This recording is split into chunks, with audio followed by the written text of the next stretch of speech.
No a na bojiště se nám nasouvá více než 30-tunový dobře pancerovaný kolos.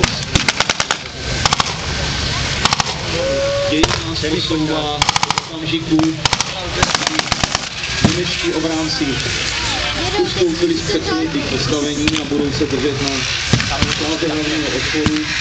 Musíme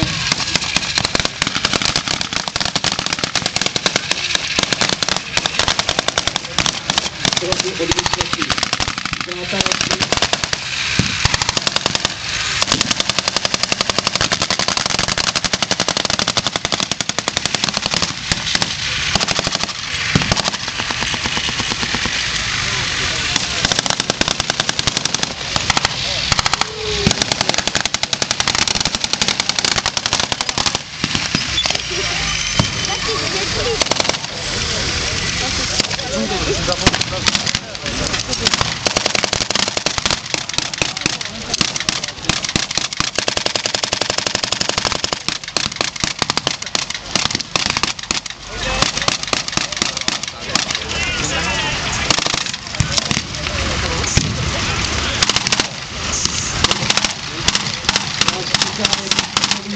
Propracovaný lahůdek. Uvidíte boj zblízka německých tankoborníků s tankem 34.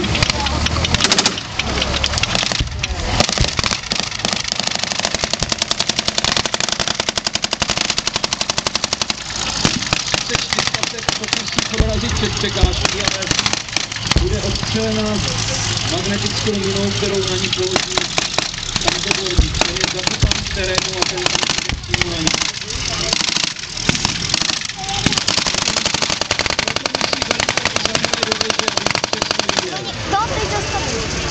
To by za boje samozřejmě nedělali, by se na tom tankoborníkovi, pokud by o něm věděli, otočili. Tady je otáčení zakázáno.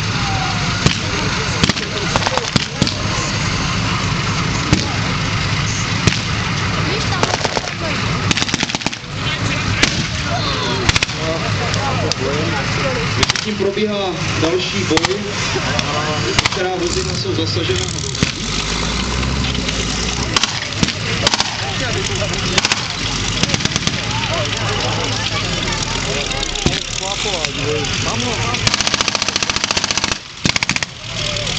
Takže on si najal v té lokálce moc na kolmu, takže to přerušili, protože bylo vidět, že se neotočí tak, jak tak jsme to riskovali, ale nicméně přiložení té magnetické miny už proběhlo a po použití pancerové pěstí.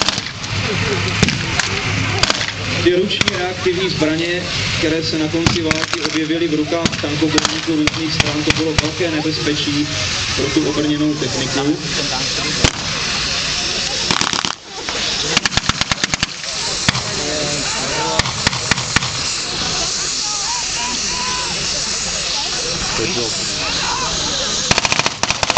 To musí být řízení chudáci, kdo to střelí.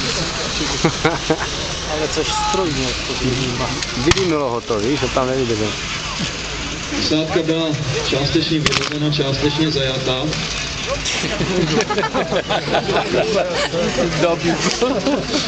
Boj se zase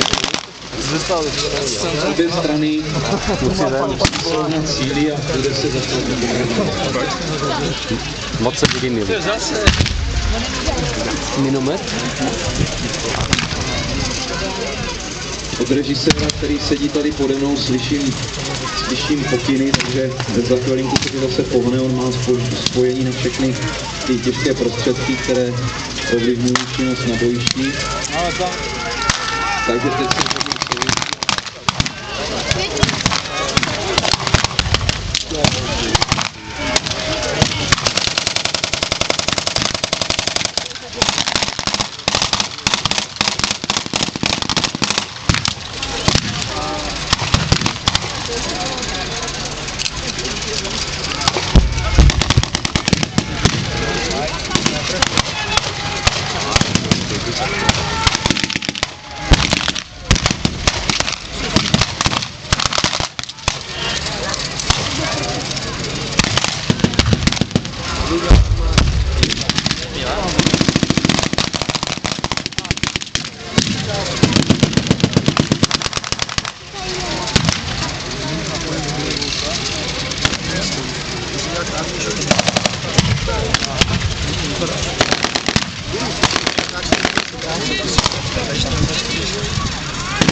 Takže